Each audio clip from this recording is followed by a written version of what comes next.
If there's a question that still baffles archaeologists to this day, it's this one. How did the ancient Egyptians build those magnificent pyramids? As far as we know today, their resources were quite limited, especially in terms of tools and building materials. We still don't have a fully satisfying answer, but hey, we've got some pretty amazing theories worth considering. The leading contender among these theories involves the clever Egyptians employing a sneaky strategy. Now picture this. They constructed a slanted and curving mound made of bricks, earth, and sand encircling the pyramid to be. As the pyramid grew taller and taller, they simply increased the height and length of this wacky structure. It's like they were playing an ancient game of Jenga. Now, how did they get those massive stone blocks up there?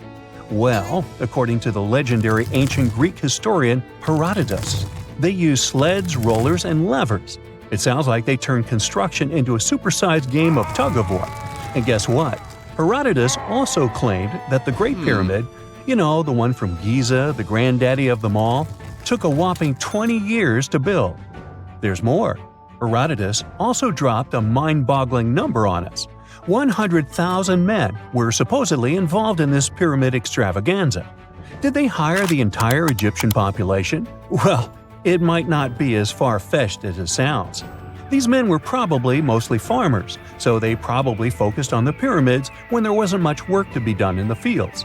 Like during the flood season of the Nile River. Obviously, specialists in the archaeological community had something to add to this theory. By the late 20th century, they discovered some evidence that suggests the workforce might have been smaller and more permanent than previously thought.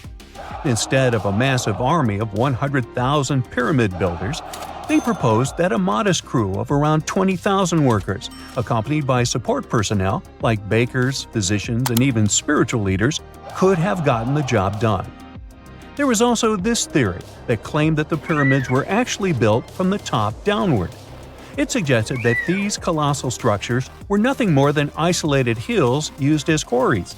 The stones were supposedly drawn from these hills, and over time, competing engineers took charge and transformed them into the iconic pyramids we know today.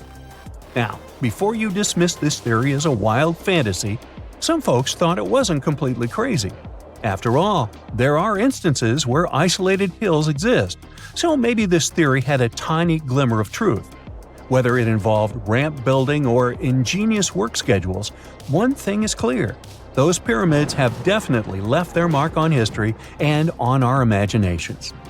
Now, speaking of ancient Egyptian mysteries, there's this gigantic unfinished obelisk sitting in ancient Egypt, and scientists are trying to figure out how it was shaped.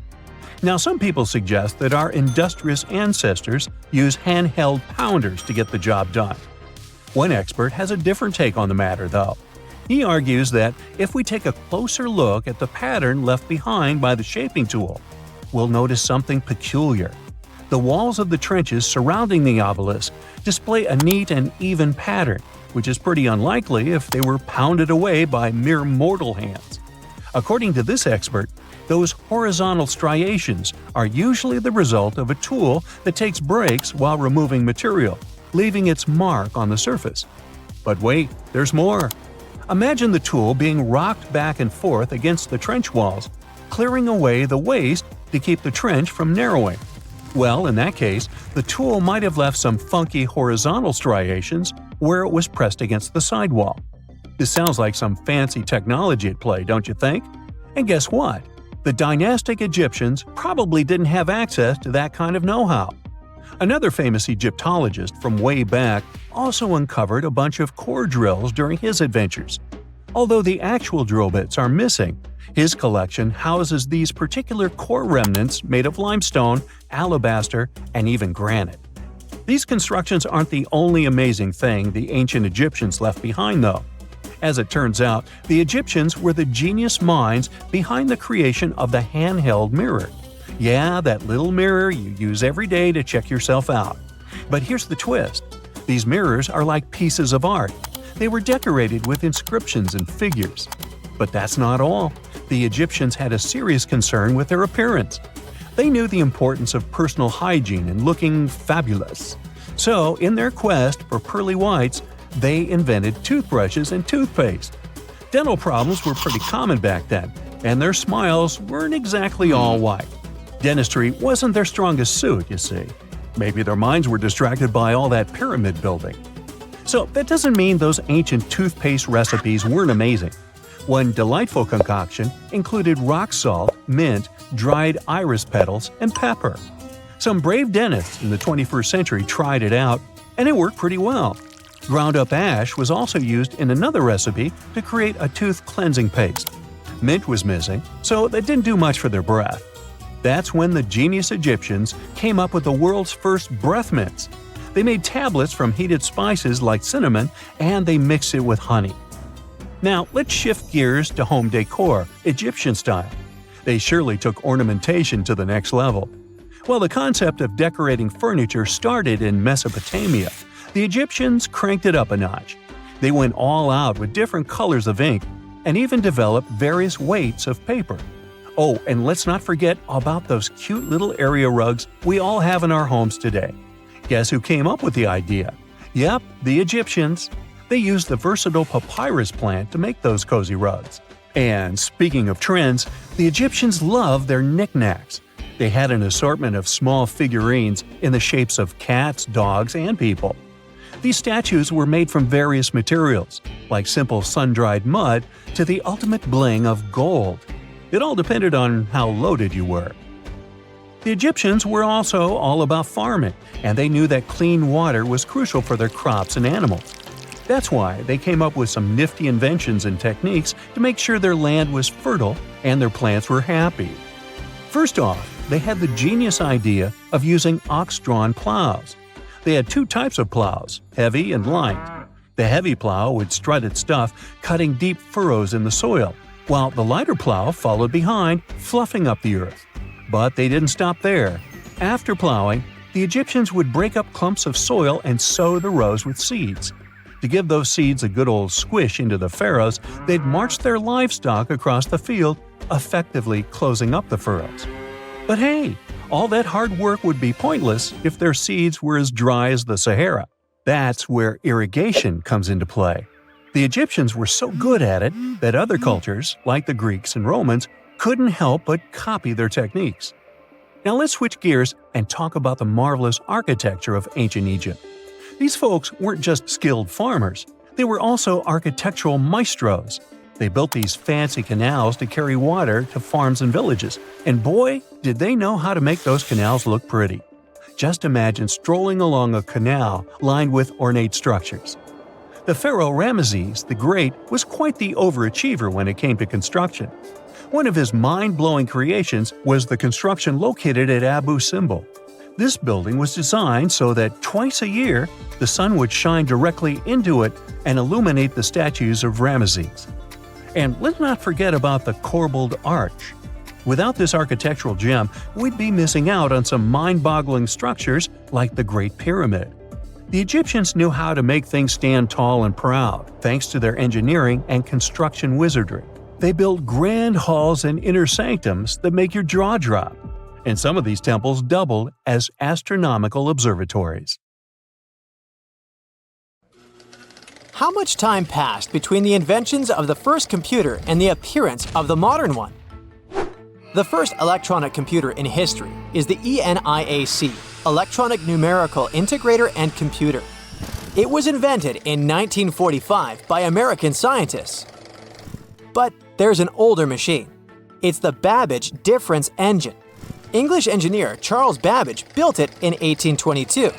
This means more than 200 years have passed since the first computer, and we would have thought so if, at the beginning of the 20th century, divers hadn't discovered a computer more than 2,000 years old. In 1900, a group of divers searched for sea sponges in the Mediterranean Sea between the island of Crete and mainland Greece. But instead of sponges, they found sunken treasure ships. It was one of the most significant archaeological finds of that time. At the bottom were Greek marble sculptures and many other artifacts. Among them, divers found a strange piece of stone the size of a large book. They ignored it and put it with other finds in the museum. A few months later, archaeologists began to study the block and discovered that a strange object with bronze gears was hidden inside it. This shocked all scientists because, according to historical data, such things could not exist in ancient Greece. The technologies of that time were not so developed. Scientists started studying this object and realized they had no idea what it was. They called it the Antikythera mechanism, and they had been trying to unravel its purpose for over 100 years. The fragility of the object added complexity. It had been underwater for a millennia. Its internal instruments were damaged, and when scientists touched them, they fell apart. Over many years of research, the object has split into 82 fragments, becoming a real puzzle for scientists worldwide. They found out that it was a machine designed for astronomical calculations. With the help of X-rays, computer tomography, and virtual modeling, people could partially recreate the image of the mechanism. It was a complex structure consisting of 30 rotating gears that turned the dial. The whole mechanism was set in motion with a hand crank. All this was necessary for the ancient Greeks to track the positions of the moon and the sun and calculate the time of eclipses and the Olympic Games. It's as if Silicon Valley was in ancient Greece and the best minds united to create a revolutionary startup. The Antikythera mechanism showed that people in the distant past had excellent knowledge of astronomy and technologies for studying the starry sky. Considering that time, it was not just a machine, but a supercomputer. People entered data into it and got the result after the complex calculations it performed. In 2016, scientists found an inscription on the device containing more than 3,000 symbols. It was something like a manual for use. The text had information about eclipse colors, celestial body movement, and astrological predictions. It was like a reference list of all the events that happened to the planets in the sky. The Greeks realized that all astronomical bodies in the starry sky moved along the same routes. That is, they had orbits close to the plane of motion of our planet around the sun. Ancient astronomers couldn't calculate the path of their movement, so they created the Antikythera mechanism. This was one of its main functions. The researchers found confirmation of this version in the words of the Roman lawyer Cicero. In one of his quotes, there was a mention of a computing machine created by mathematician Archimedes. According to Cicero, the machine could depict the movement of 5 stars called wanderers. At that time, people called celestial bodies that way. Archimedes had lived before the Antikythera mechanism was invented, but perhaps he created the drawings that became the basis of the device. The mechanism worked, and when you turned the handle on it, it rotated the gears in the front and rear parts of the device. And then, the dial showed you the direction of movement of space objects. Besides, the machine had an astronomical calendar inside and tracked the time of sporting events, such as the Olympic Games, and also helped to calculate the exact time of the eclipse. Apparently, the Antikythera mechanism was something like a powerful organizer used by scientists or wealthy citizens of Greece. But what is most unusual is that its creator probably installed the function that changed the observation properties depending on the observer's location.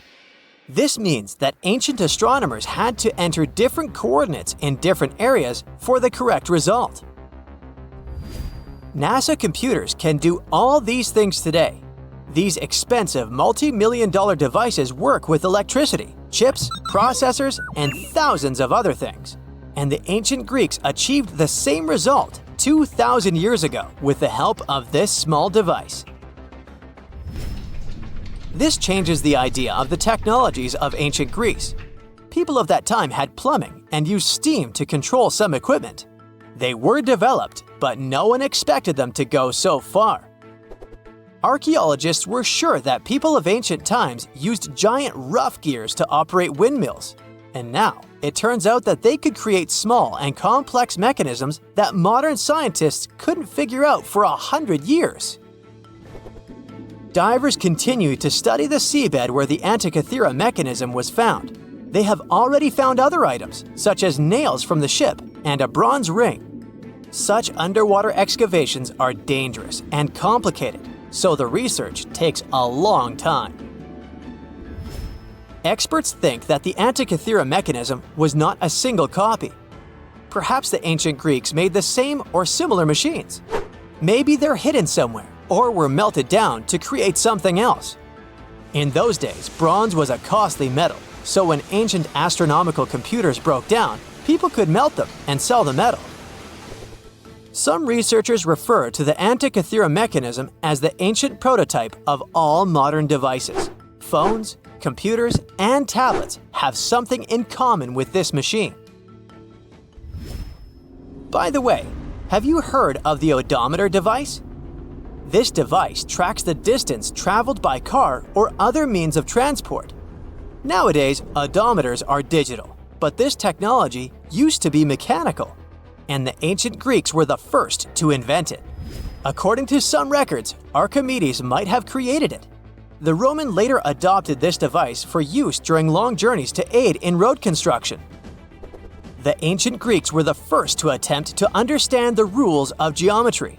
The Babylonians and Egyptians used geometry in different spheres of life. However, the Greeks decided to use logical reasoning to establish the rules and formulas that we still use today. Archimedes observed that when a solid object was immersed in water, it displaced a mass of water equal to the volume of the object. Have you heard of the Hippocratic Oath? This document is read aloud by all doctors before they start practicing medicine. For us, concepts such as confidentiality between a doctor and a patient seem commonplace, as well as a doctor's duty to always try to cure and save people's lives. But all of this was invented by ancient Greek Hippocrates.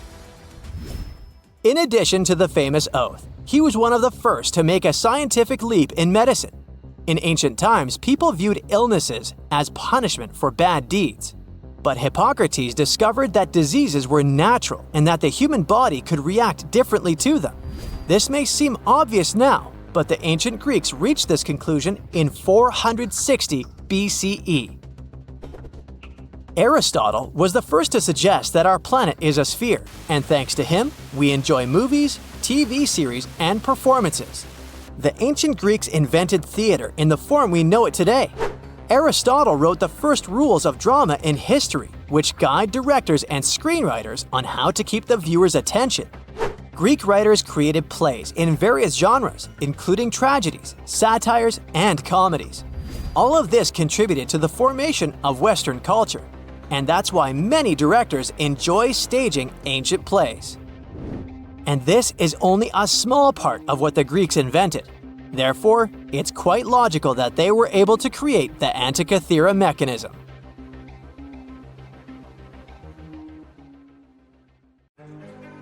Two centuries ago, a 31-year-old Frenchman stormed into his brother's office in Paris. He had only one thing to share. "I've got it!" The man was so excited that he immediately collapsed. He spent the next 5 days in bed recovering his health. Who was this mysterious person, and why was he so thrilled? Jean-François Champollion made one of the greatest scientific breakthroughs in human history.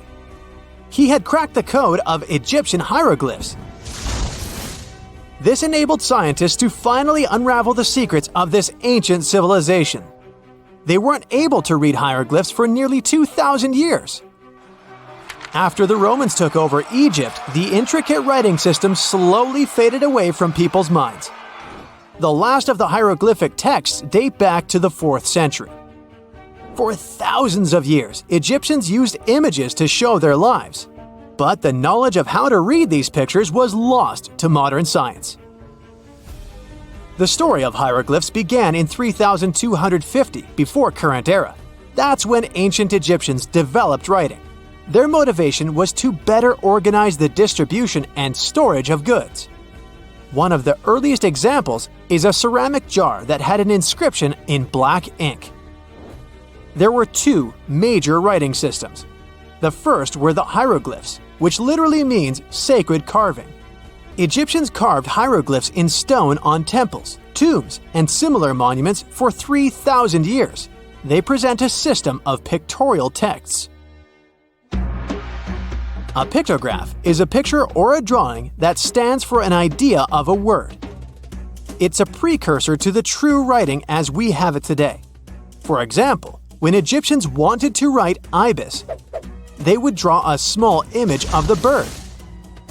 Hieroglyphs can be found on walls. They were a formal way of writing. The other writing system was hieratic. Egyptians mostly used it when writing on papyrus. That's an early, thicker form of the paper we have today. It soon evolved into demotic. This improved version became the most common writing systems in ancient Egypt. Then, in the early 4th century BCE, Alexander the Great took control of Egypt. This was the time when the Greek Ptolemaic dynasty ruled the country. You've probably heard of the last ruler of this dynasty, Cleopatra. During her time, Egyptian Demotic and Greek were used side by side. The two started mixing, and by the year 100, a new language emerged, Coptic. It slowly replaced the ancient writing system. Only Egyptian priests used hieroglyphs for the next couple of centuries, and then their meaning was lost to history. But not forever. Arabs were the first who tried to solve the mystery of the hieroglyphs. Medieval travelers came across these strange symbols and wanted to understand their meaning. They consulted speakers of Coptic and translated text from Greek and Latin into Arabic to break the code of the hieroglyphs. During the Renaissance, Europeans also became fascinated with the legacy of ancient Egypt. Scholars from the Old Continent believed that hieroglyphs were a group of symbols as opposed to a written language. This was all about to change in 1799. A year earlier, Napoleon, the famous French ruler, arrived in Egypt. His subordinates constructed a fort that dated back to the 15th century. Rashid, or Rosetta, was a port town in the northeast of Egypt, near Alexandria. One section of the old fortification wall contained an interesting slab inside. The stone tablet was made of a granite-like rock. It was just 40 inches high and 30 inches wide. It contained 3 distinctive sections of text carved into it. The letters were in 3 scripts and 2 languages: hieroglyphs, Demotic, and Greek. It was a fragment of a larger ancient stela. These are upright stone slabs that are used to dedicate to a person or an event, but the one from Rosetta was damaged. 2/3 of the hieroglyphic text on the top was missing. The bottom Greek text lacked a cornerstone. The only fully preserved section was the writing in Demotic in the middle of the slab. It eventually ended up in the British Museum. The scientific community was intrigued, and the race was on to decipher it. Prints and casts of the slab went out all over Europe. Scholars already knew ancient Greek, so in theory, this shouldn't have been so hard. The first people who saw the Rosetta Stone thought the process would take 2 weeks. In the end, it took 2 decades. The main issue was the fact that hieroglyphs and spoken ancient Egyptian didn't have a connection anymore. Scientists didn't know what sounds the letters on the slab corresponded to. Imagine if English disappeared 1,000 years in the future. Then someone finds a tablet with the word dog. At first, they wouldn't know how to read the word or the individual letters. Even if they figured out how to pronounce the word, they wouldn't know its meaning. This is what linguists were dealing with in the case of the Rosetta Stone. The careful study of the artifact produced another find. The texts weren't direct translations of each other. They both described the same event, but in different words. It was like you saw a movie with 2 friends, and then all 3 of you wrote different reviews about it. The original text was probably in Greek, but the translators added extra words to make it sound more Egyptian. An English physician and physicist, Thomas Young, made the first great breakthrough. He knew that the name Ptolemy appeared several times in the text based on the Greek translation. This wasn't an Egyptian name, so it was impossible to represent it with a single image. The only way to spell out this Greek name was to use symbols that sound like it when produced. This is called transliteration, and we have it today as well. This is how foreign-sounding words are written down in Chinese or some Slavic languages. Young focused on sets of hieroglyphs in oval frames. These are called cartouches. He experimented a bit but finally discovered that one of them read, Ptolemy the Great. The individual hieroglyphs that made up this name corresponded to sounds needed to produce it. This is where our mysterious man from the beginning of the video enters the picture. Champollion picked up where Young left off. He knew Coptic, so the Frenchman was able to determine what many other hieroglyphs sounded like. The eureka moment was close. It came while he was studying a cartouche from a site dedicated to Ramses II. It had 4 symbols. The last 2 were the same. He determined this was the sound S. The first symbol was the sun. This is Ra or Re in Coptic. So the cartouche read Ra something SS. Can you already guess the name? Of course, it's Ramses. This breakthrough finally cracked the code. Ancient Egyptian wasn't a mishmash of cool-looking images. It was a phonetic language that Jean-François Champollion discovered in September of 1822. The stone slab is today known as the Decree of Memphis. The Egyptian council issued it in this city in the year 196 before current era. In it, they expressed their loyalty to the pharaoh. They erected identical stelae in temples all across Egypt. The Rosetta Stone was just one copy of them, but its content is less important than the fact that Champollion's translation gave these ancient peoples their voice again. During the 1800s, European scholars didn't think that the Egyptian civilization was much older than classical Greek or Roman. Now that scientists could read hieroglyphs, a whole new chapter of human history opened. One of the most famous finds in the history of archaeology happened in 1922. That's when the British archaeologist Howard Carter discovered the tomb of Pharaoh Tutankhamun in Egypt's Valley of the Kings. The whole world admired King Tut's golden mask. But without Champollion's pioneering work, it would be impossible to know who its owner was. The young pharaoh's cartouche is phonetic. For instance, you pronounce the pictograph of a chick as the vowel U. The symbol for the key of life is an ankh, and there is a shepherd's crook in the end. It symbolizes the word ruler. The ancient city of Taposiris Magna is hidden on the northern coast of Egypt. These days it has very little of its former glory, but what lies beneath it may hold the secret to uncovering a famous mystery, that of Cleopatra, the most memorable Egyptian queen in history. The recently discovered tunnel is also known as a geometric miracle for its time. Excavations have uncovered a 43-foot-long structure below the ground, which is partially submerged in water. Its shape and construction technique are similar to that of the Eupalinos tunnel, another amazing ancient discovery. This one is located in Greece and was built by excavating simultaneously from 2 points, aiming to have them meet in the middle. The use of math and geometry to make this construction was astonishingly precise for those days, more so since it was built near a mountain. Archaeologists that have been working on the Taposiris Magna site since 2004 believe this tunnel may lead to the lost tomb of Cleopatra. The clues they found so far seem to back up this theory. For starters, the city and its temple were built by one of Cleopatra's ancestors, Ptolemy II. All the architecture seems to indicate it was dedicated to the ancient spirit Osiris and his queen Isis. Throughout her reign, Cleopatra did try to associate herself with Isis, so it may be no surprise she chose this location as her final resting place. Scientists have yet to pinpoint Cleopatra's tomb, but research continues with the help of modern technology. To study this location better, Archaeologists have even used a special device called ground-penetrating radar. This tool allows us to analyze what lies beneath the ground without being intrusive.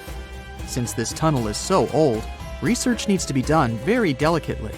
Seeing pictures of what's underground before you start digging is incredibly useful and has been done here since 2011. Finally discovering Cleopatra's tomb may help us piece together her story, especially what might have happened during the last portion of her life, which is still surrounded by mystery. We still don't know the exact cause of her passing. Some believe she may have let herself be bitten by a poisonous Egyptian cobra. Others have suggested that she was well accustomed to toxic substances, even hiding some in her hairbrush in case she ever needed it. But that's not to say she chose to use it on herself. We do have a lot of other interesting information on Cleopatra that's equally as impressive, like the fact that she had a stylist. Most of the images you've seen depicting this famous queen show her wearing black eyeliner. This look was put together by Airas, a woman known to have been her personal beautician. She traced the long line from her eyes to her temples, a makeup technique still used today to enhance the eyes. Airas was an important figure throughout Cleopatra's life, known also as her confidant and close friend. There are even theories that suggest Airas was there by her side when she passed away. Despite her well-thought-out looks, Cleopatra wasn't as pretty as she's described. Or at least, that's what recent research has pointed out. Sure, if we look at movies and modern imagery, she's depicted as this incredibly beautiful woman with symmetrical and delicate features. However, if we look at coins showcasing her image from back in the day, her looks are rather average. Her image on the coins might have been adjusted, too, to make the queen look stronger in the eyes of her people. So there is no trusted source available to confirm her image, but her description in most pieces of ancient literature speaks of her other qualities, like her voice and personality, not of her beauty. Cleopatra might have been the most famous Egyptian queen to this day, but she wasn't the first choice. She did have an older sister, Berenice, that was initially supposed to take the throne. Berenice passed away before she could do that, so Cleopatra took on the role and began investing in her education.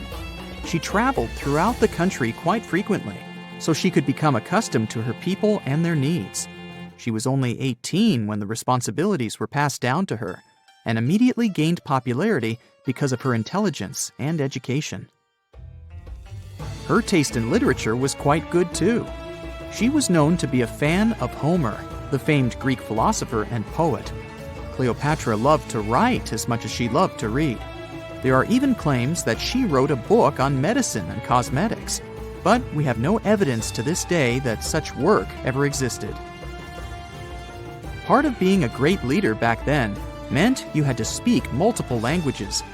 Cleopatra clearly understood that, and that's why she's rumored to have known many languages to varying degrees. Some archaeologists suggested she spoke Greek, Egyptian, and Ethiopian, as well as many Arabic dialects. She might have even spoken Latin, but there's little evidence to support this claim. She might not have had angelic looks, but Cleopatra was really careful with the way she looked, even with her diet. She was known to have enjoyed simple meals, including a variety of fish. Since she lived close to the Mediterranean Sea, it's really no surprise. As a treat, she liked to eat stuffed pigeons, which she also served to her guests. Other dishes on the menu included vegetables and fava bean soup. Fruits and nuts weren't missing from her diet either, and she was also a big fan of honey. Recently, a team of experts has even tried to recreate her famous perfume. Think of it like the ancient equivalent of Chanel No. 5. Cleopatra was known to be a fan of luxurious scents, which she believed could even influence how people treated her when they met. The basis of this scent is myrrh, a resin gathered from a local tree. Other ingredients added to the mixture were also found back in the day, like cardamom, olive oil, and cinnamon. The results may not be quite as delicate as the perfumes we know and use today. Its consistency was way thicker, and the scent lasted way longer. When she was at the height of her power, Cleopatra might have been the richest person in the world. Back in the day, she ruled over a territory that stretched across the Mediterranean, from modern-day Libya in the west through Egypt to Syria in the east.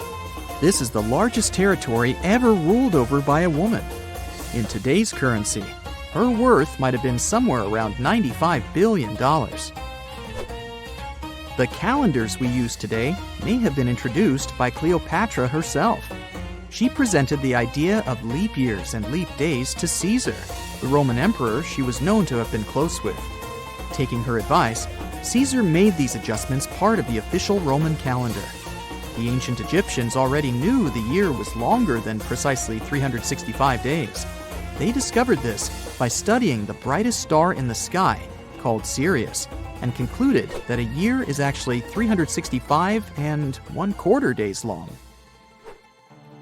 It was Elizabeth Taylor that famously introduced Cleopatra to pop culture when she played her in the 1963 film bearing the same name.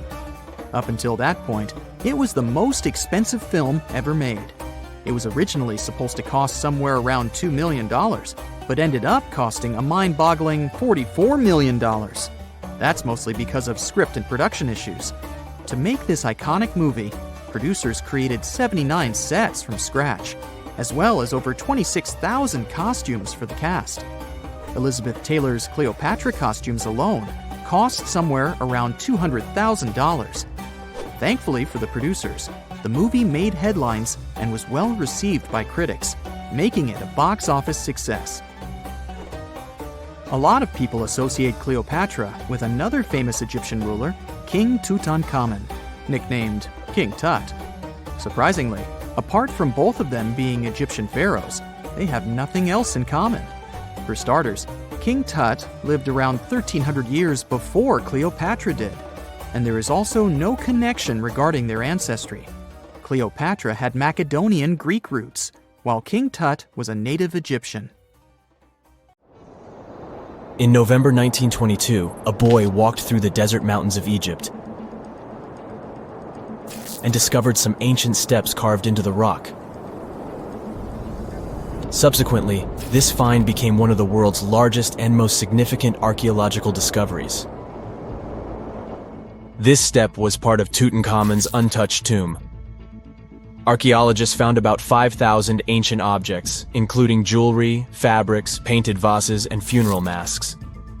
You've probably seen one of them. It has become one of the most recognizable attributes of ancient Egypt. More than 100 years have passed since then, and now humanity has finally become close to another large-scale discovery, the tomb of Cleopatra.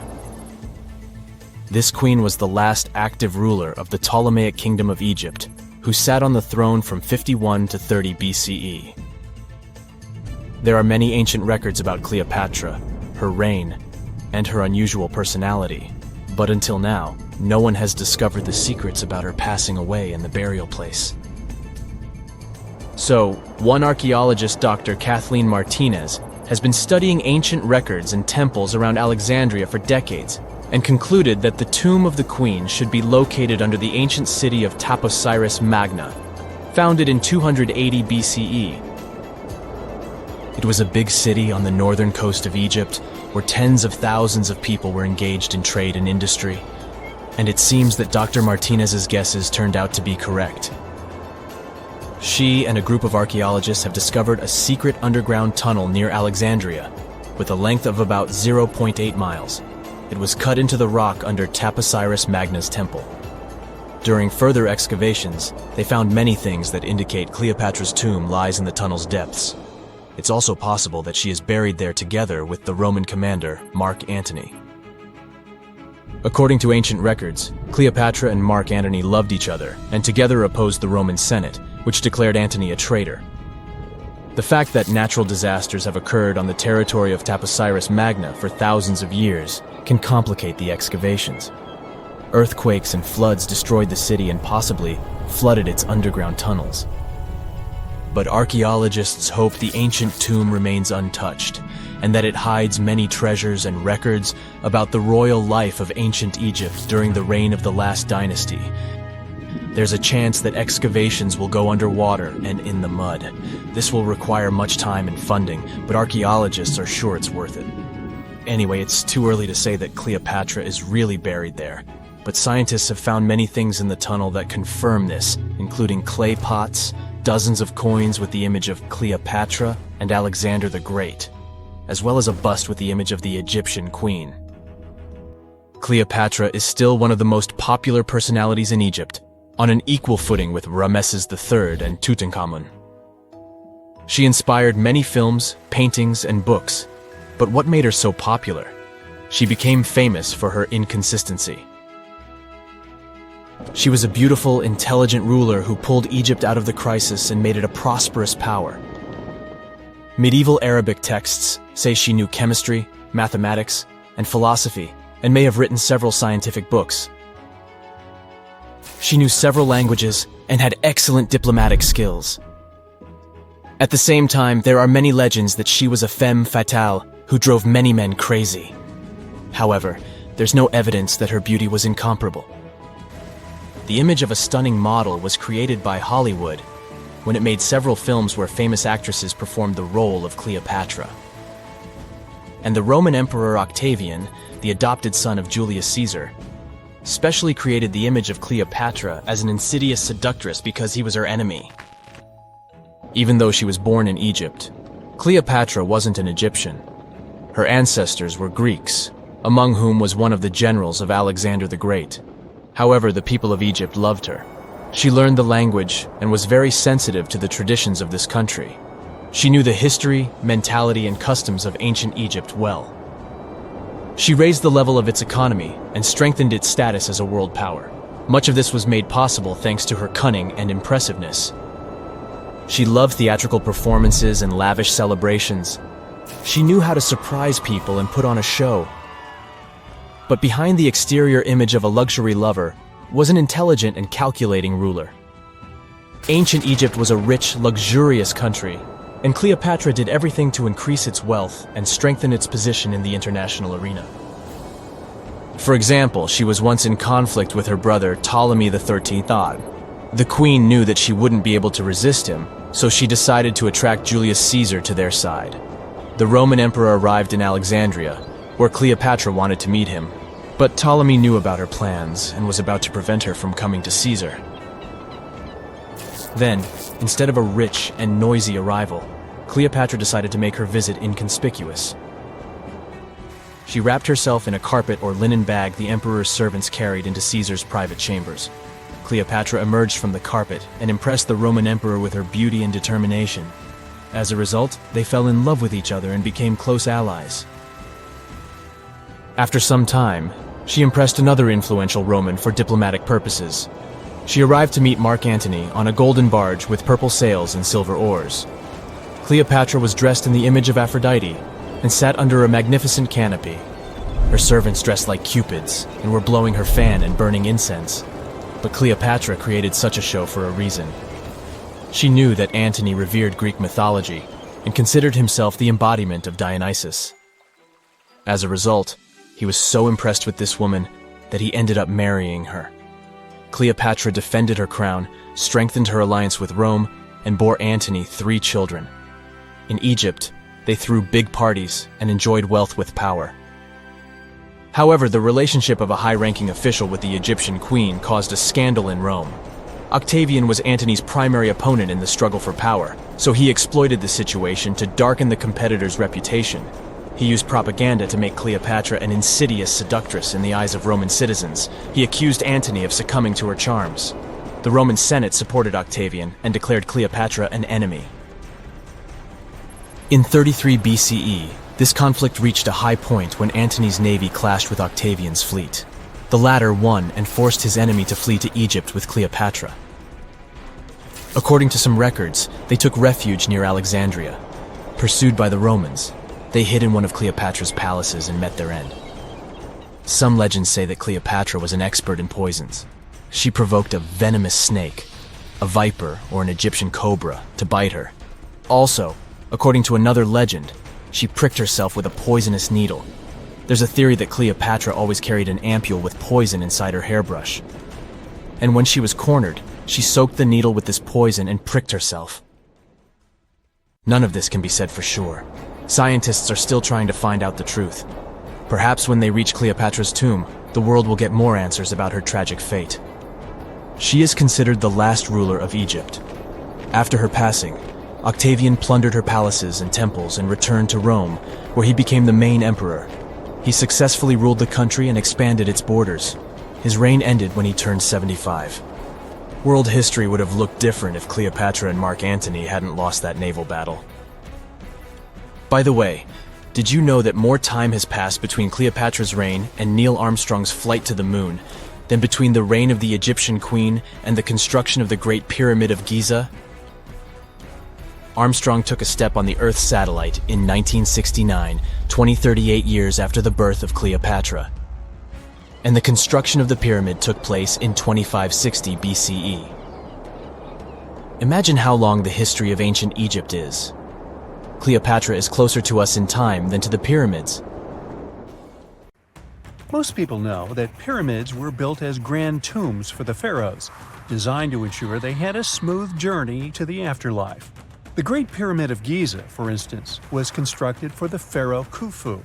But what most people don't know is that this whole pyramid building trend started right here with the step pyramid of Djoser about 4,700 years ago. This massive structure was built for Pharaoh Djoser, a ruler from Egypt's 3rd dynasty. It rises 7 layers high above the ground and stands about 200 feet tall.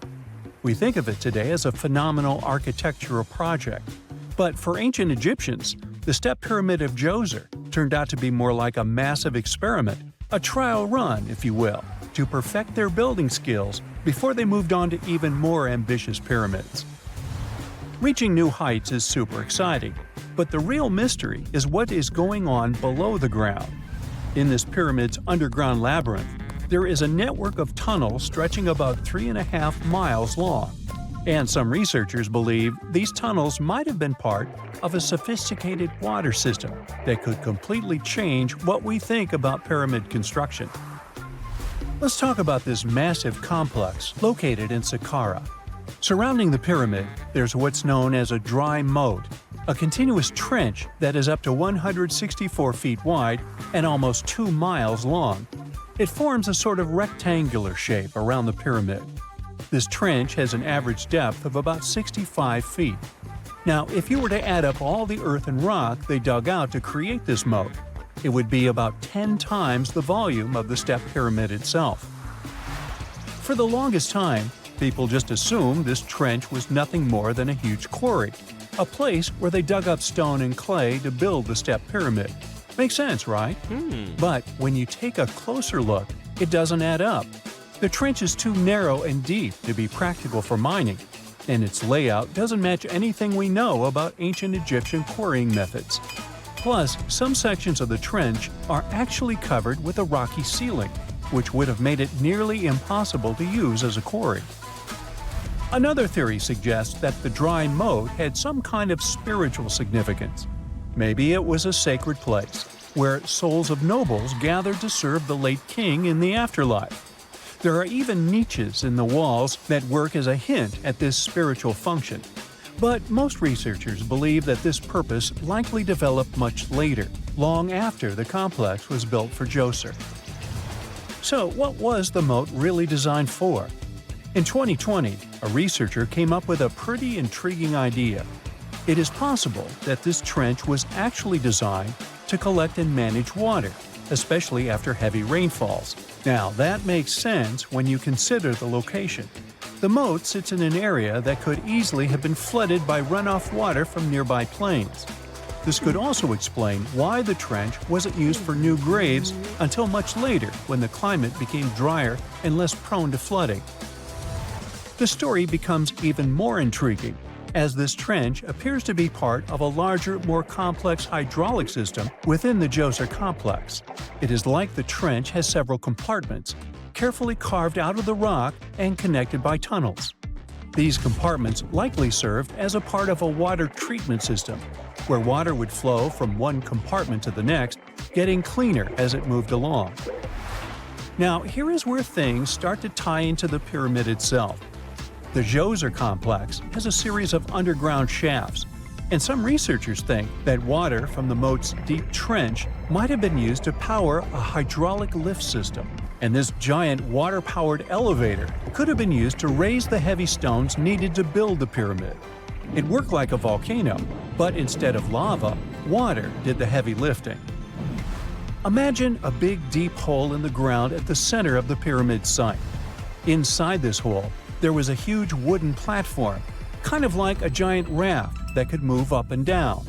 When the workers wanted to lift a heavy stone, they would fill the hole with water. As the water rose, the wooden platform started to float up, carrying the stone with it, almost like a giant water-powered elevator. When the stone reached the right height, the workers slid it off the platform and onto the pyramid. The idea is that water from the deep trench, after being cleaned and filtered, would flow into these shafts. A massive float, possibly made of wood, would then rise as the water filled the shaft, lifting the stones up to where they were needed for construction. Once the stone was in place, they'd let the water out, lowering the platform back down to the bottom, ready to lift the next stone. This fancy hydraulic lift system could have been a game changer, making the whole building process a lot faster and more efficient without using a lot of workforce. It is like the ancient Egyptians were already embracing the whole idea of work smarter, not harder. But of course, not everyone is on board with this theory. Some experts argue that the area where the step pyramid of Djoser was built couldn't have held enough water from occasional rains to maintain such a fancy hydraulic system. The main theory suggests that, in the past, there might have been some kind of lake nearby that would have filled up after a period of rain, and this lake could have supplied water to the complex's hydraulic system. But there is no mention of such a lake in any ancient Egyptian writings, so it might be more of a what-if situation than a reality. And then there's the issue of the hard work itself. Remember when I said this method could have allowed the ancient builders to raise stones with far less effort? Well, that might not be entirely true. According to some experts, just building this hydraulic device would have required a lot more heavy work than simply moving the stone blocks using good old-fashioned manpower. And let's not forget, the step pyramid of Djoser is like a baby pyramid compared to those that came later. The stones used for Djoser's pyramid weighed, on average, about 660 pounds each, which is nothing compared to the more than 2.5-ton blocks used later for the pyramid of Chephren.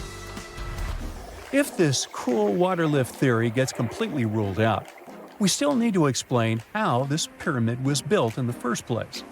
To answer that, we need to rewind a bit and talk about the original plans. See, before Djoser's tomb became a pyramid, the idea was to construct a simple mastaba. This type of tomb was pretty common in earlier periods, a flat-roofed, rectangular structure with sloping sides. But after the original mastaba was finished, they decided to expand it a bit by adding more layers on top. And then they added even more layers, until the construction reached 6 distinctive steps, each one smaller than the previous. And they probably did all this by raising those heavy stones using ramps, not a water-powered elevator. There is still so much we don't know about the step pyramid of Djoser. More research is definitely needed to fully understand how this system worked, or if it even existed at all. But the idea of using water to help build the pyramid adds a whole new layer to our understanding of ancient Egyptian engineering. It's a powerful reminder of just how clever and resourceful those builders were, using the natural landscape and the power of water to create one of the most iconic monuments in history. There are countless doors all over the world that haven't been opened for decades, and even centuries. The question is why? It seems that nowadays you can open any door you want. The truth is that some doors were sealed for a grave reason. And so far, nobody has found out what treasures and mysteries they hide. Here are 4 doors that keep their secrets all too well. The Taj Mahal. First up, we've got the Taj Mahal in India, one of the most romantic places in the world. Shah Jahan commissioned it in 1631 and dedicated it to his third wife, who he loved like crazy. They were married for 19 years and had a whopping 14 kids together. But unfortunately, she passed away while giving birth to their last baby. Shah Jahan was heartbroken and decided to build an epic tomb to remember her by. The construction took a whopping 20 years to finish.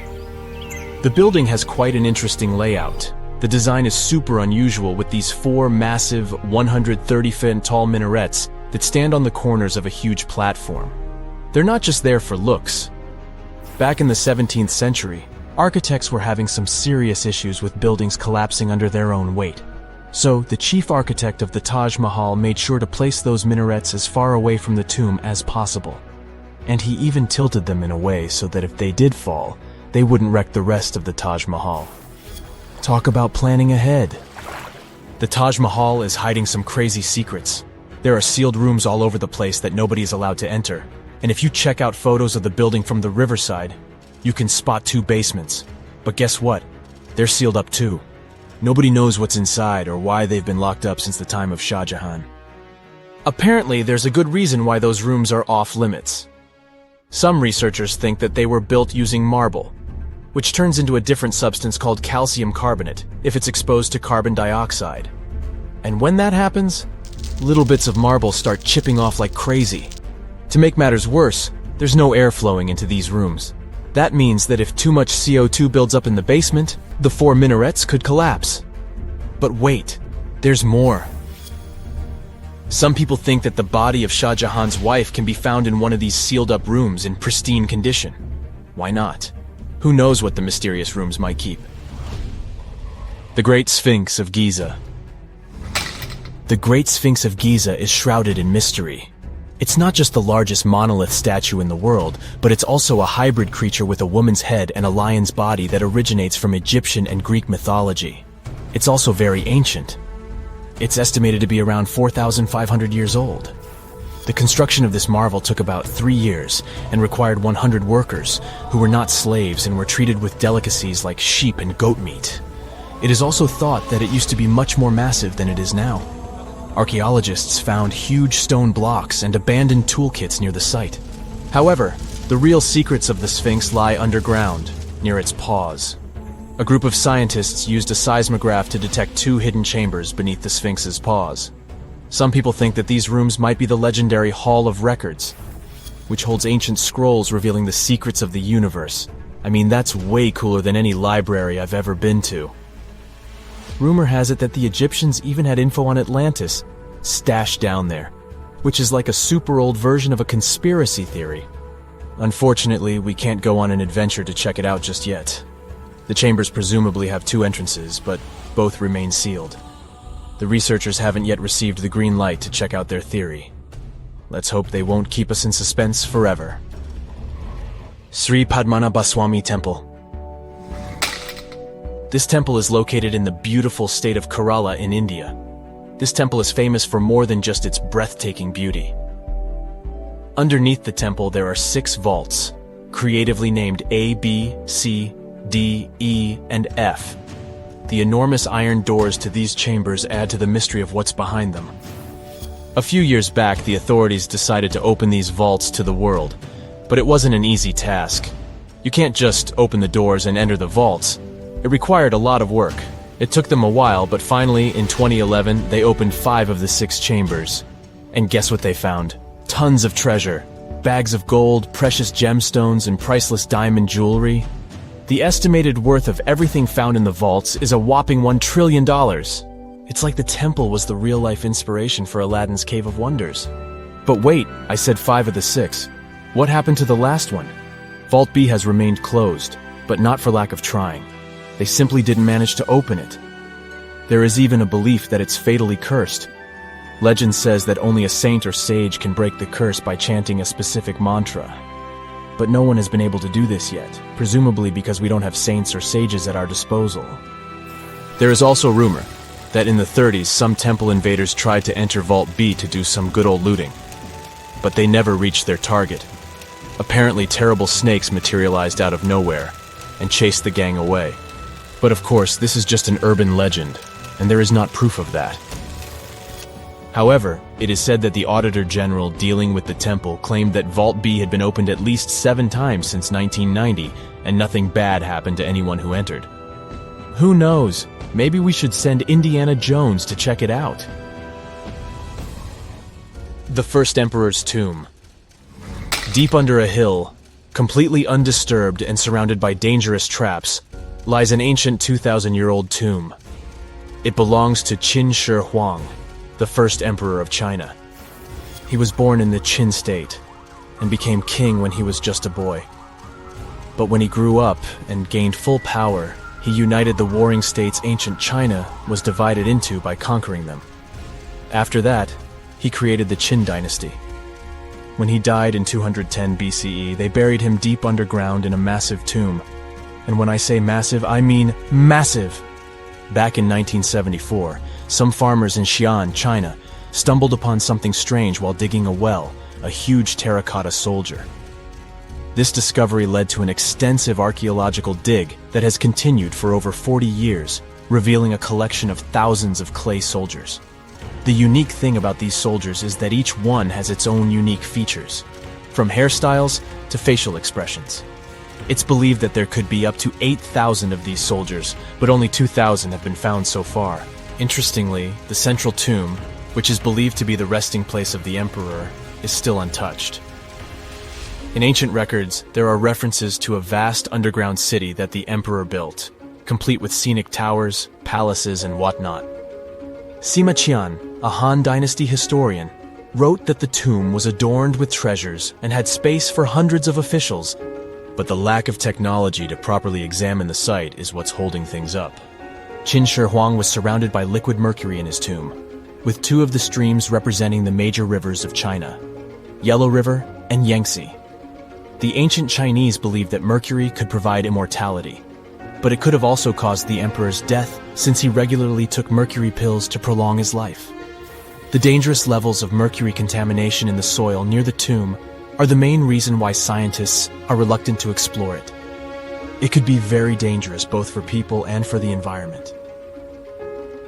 Now, if I had to choose which door to open, I'd probably go for the one that doesn't lead to a tomb surrounded by poisonous mercury. Call me crazy, but I'd like to avoid any potential health hazards. The Great Pyramid was created as the final resting place of ancient Egyptian monarch Khufu. According to legend, French leader Napoleon entered the Great Pyramid and came back out looking shaken and super pale. He never revealed what he saw inside, but whatever it was is said to have affected him for the rest of his life. When Napoleon entered the pyramid, he would have walked through a super tight and ascending passageway. He'd then go through another passageway, known as the Great Chamber. This corridor would have been much taller than the previous one, and would have cobbles too.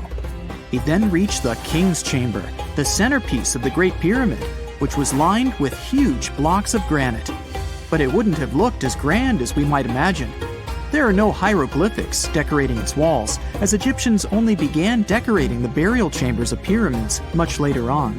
The pharaoh's tombs deep inside the pyramid would have also been filled with treasures, from chunks of gold to the world's most expensive jewelry.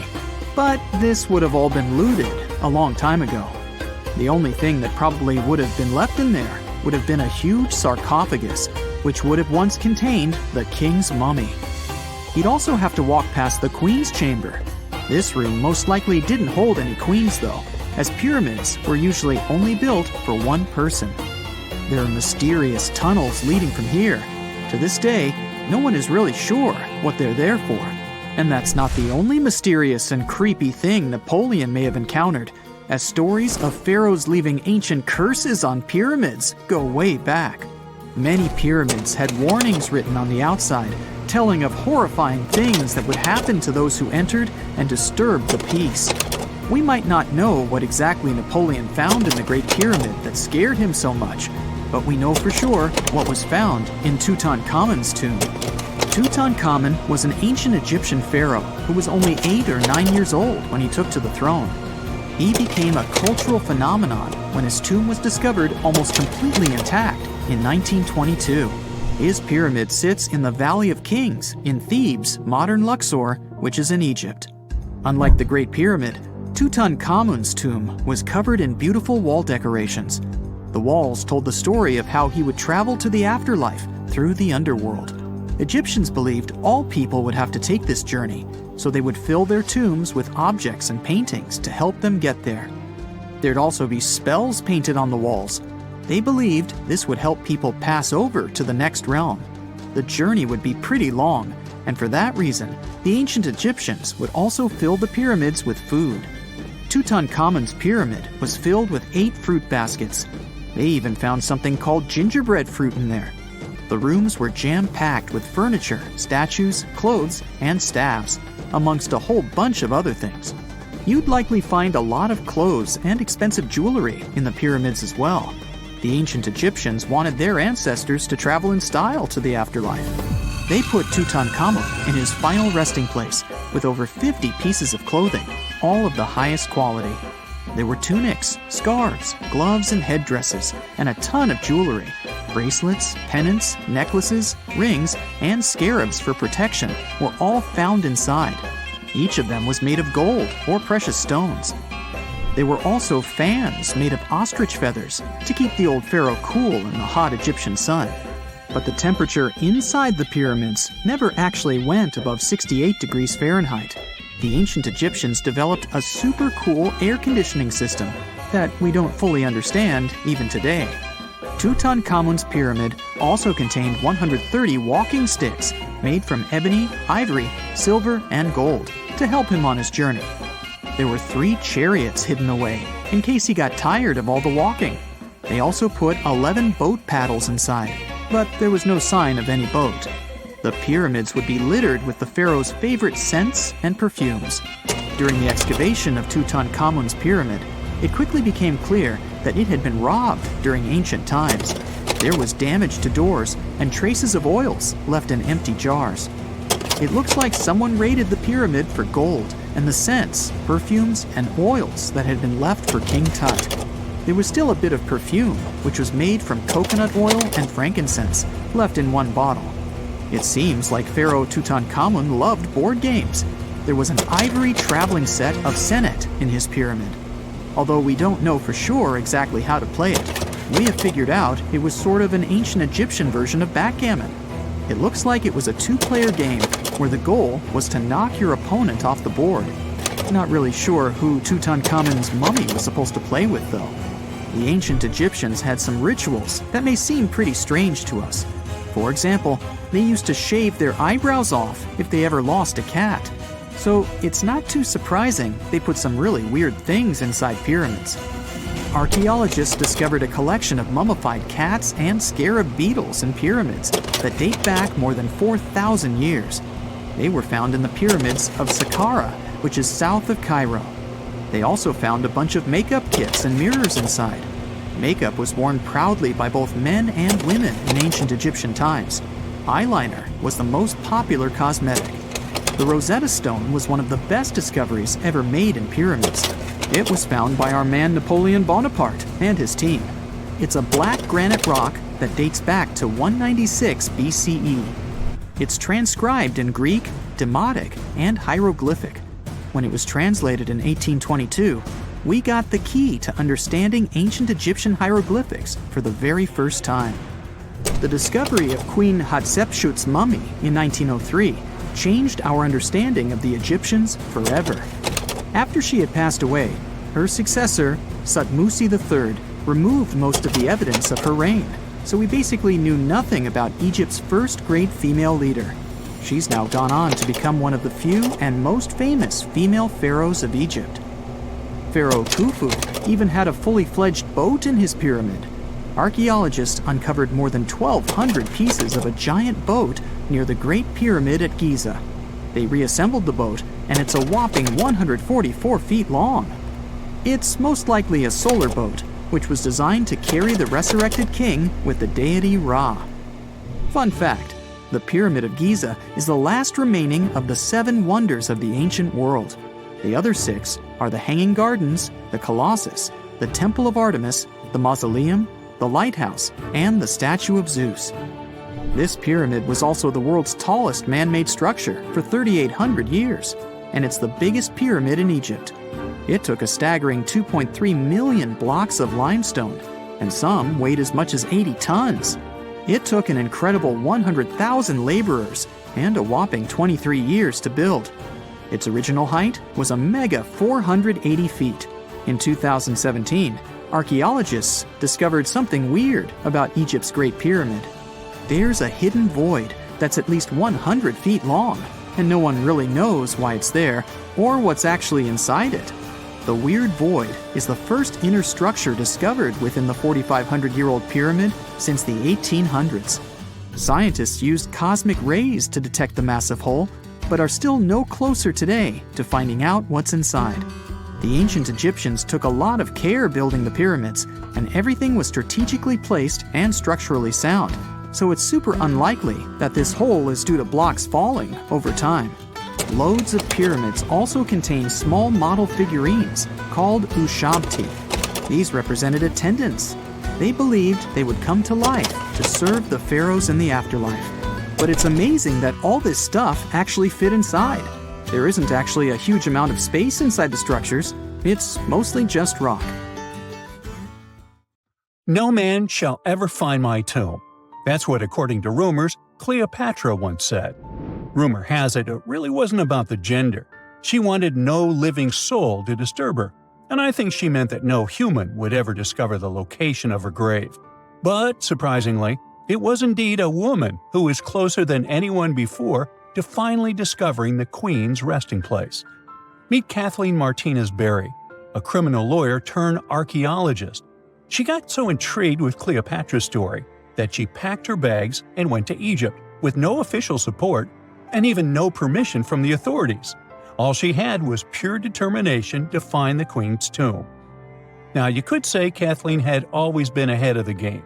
She skipped grades in school, mastered piano, chess, swimming, and martial arts, and grew up listening to top intellectuals debating in her home. And she even got her law degree at just 19, and archaeology was her side passion. She had never actually been to Egypt, never dug up a single artifact.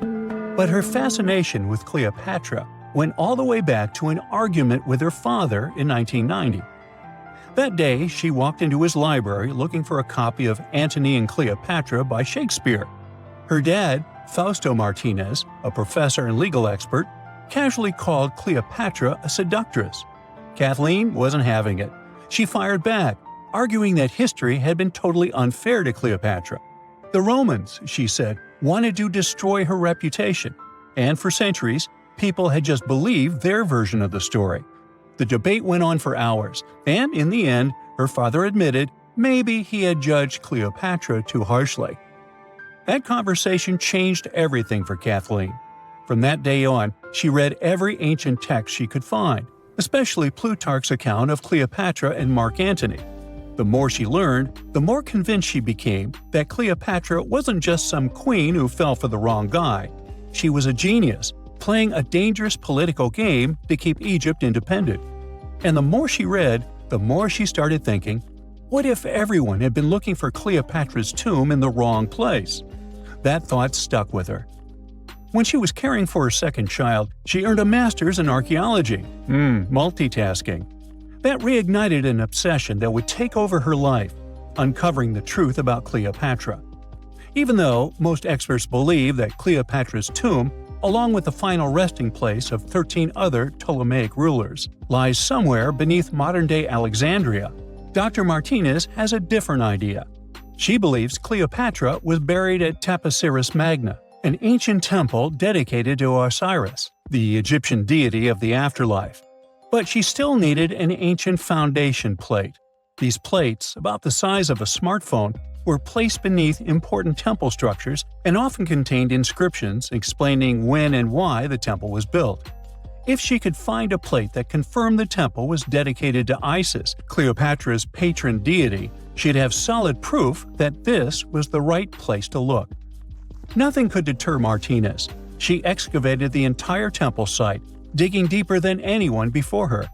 Her team found coins with Cleopatra's name and face stamped on them. It meant Cleopatra had a direct connection to this site. Then, they uncovered something even more interesting. A tunnel used to bring water to people. leading straight from the temple into the Mediterranean Sea. So, if parts of the temple had already sunken into the water, could Cleopatra's tomb be down there too? Martinez needed proof to convince Egyptian authorities to let her search underwater. And, against all odds, she found the missing foundation plate. On it, the pharaoh offered a large area of Nubia to deity Isis. That was it, the confirmation she needed. The temple was indeed dedicated to Isis, proving her theory wasn't just speculation. If one temple was on land, Martinez suspected the second temple, possibly Cleopatra's tomb, had collapsed into the sea. She needed help from experts in underwater archaeology, so she reached out to Robert Ballard, the guy who discovered the Titanic. With support from the Egyptian authorities, she and her team began exploring the waters off the coast of Alexandria. And what they found was mind-blowing. Underwater, they discovered massive stone structures, some standing 6 to 10 feet tall, right where the coastline would have been thousands of years ago. They also found basalt blocks, the same material used in the statues from the first temple. That meant one thing: those weren't just random rocks. They were the remains of a lost city, buried beneath the sea for centuries. Now, we can only wait and see whether Martinez and her team will be able to unravel one of the greatest mysteries of the past left by the outstanding woman that was Cleopatra. Here's some backstory. After her father, Ptolemy VII, passed away, Egypt's throne went to both Ptolemy VIII and Cleopatra, or so it seemed. Cleopatra, just 18 at the time, allegedly married her 10-year-old brother. Yeah, ancient royalty had some different customs, though there's no solid proof of that. But sibling love didn't last long. Young Ptolemy decided he wanted all the power for himself and tried to push Cleopatra out. Forced to flee the country, she didn't just sit around feeling sorry for herself. She raised an army, ready to march back and take what was hers. That's how, at 21, she was already in the Sinai Desert, leading an army and planning her return to the throne. Now, by that time, Cleopatra had already been locked in a powerful political, and not only political, alliance with Julius Caesar. In June 47 BC, she gave birth to a son, Ptolemy Caesar, better known as Caesarion, who, many believe, was Caesar's child. But that didn't stop her from playing by Egyptian royal rules. And her husband number 2, her other brother, Ptolemy XIV. Yeah, despite her ongoing affair with Caesar, Cleopatra married yet another sibling, because, in her world, keeping the throne in the family was the name of the game. Now, marriage aside, Cleopatra's bond with Caesar stayed strong. She even traveled to Rome with Ptolemy XIV for a state visit. But instead of playing the role of a dutiful queen, she stayed in Caesar's private villa by the Tiber River. But after Julius Caesar lost his life in 44 BCE on the Ides of March, Cleopatra's political standing became shaky. To make matters worse, her brother-husband Ptolemy XIV passed away soon after, and some suspect Cleopatra had a hand in it, leaving her as the sole ruler of Egypt. Meanwhile, back in Rome, Mark Antony was rising to power as Caesar's presumed successor. Wanting to size up the Queen of Egypt, he summoned Cleopatra, and she did not disappoint. Sailing into town on a lavish barge dressed as a deity, Cleopatra made quite an entrance. Antony was instantly mesmerized, so much so that he left his third wife back in Rome and followed Cleopatra to Alexandria, where their relationship turned into a full-blown royal affair. The two had 3 children together. Together, they waged war against Caesar's adopted son, Octavian, in a battle for control of the Roman Empire. The last time the queen was seen, she was in her mausoleum, dressed in full royal splendor, diadem on her head, lying on what Plutarch called a golden couch. When Antony and Cleopatra lost at Actium, Octavian's forces marched into Alexandria. Cleopatra apparently knew the end was near, so she locked herself inside her mausoleum, surrounded by gold, silver, pearls, and priceless art. Those were the treasures she threatened to burn rather than let the Romans take them. Antony, meanwhile, wasn't going to let the Romans capture him alive. He wounded himself with his own sword, but before he passed away, he was carried to Cleopatra's side. She held him as he took his last breath in her arms. A little over a week later, Cleopatra made her own choice. Rather than face humiliation as Octavia's prisoner, she ended her life. Legend says it was the bite of a deadly asp, though history isn't quite clear on that. At the time, Cleopatra was only 39.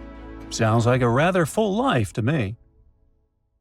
Egyptian archaeologists made an extraordinary discovery near Cairo just recently. Drumroll, please.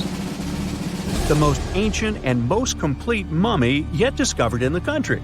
Yes, they were keeping it under wraps. The 4,300-year-old mummy was found in a group of tombs close to the step pyramid of Djoser, dating back to the Egyptian Old Kingdom. It was covered in layers of gold. The team also found several other tombs, including one belonging to an ancient Egyptian official and another belonging to a secret keeper who had the power to perform special ceremonies.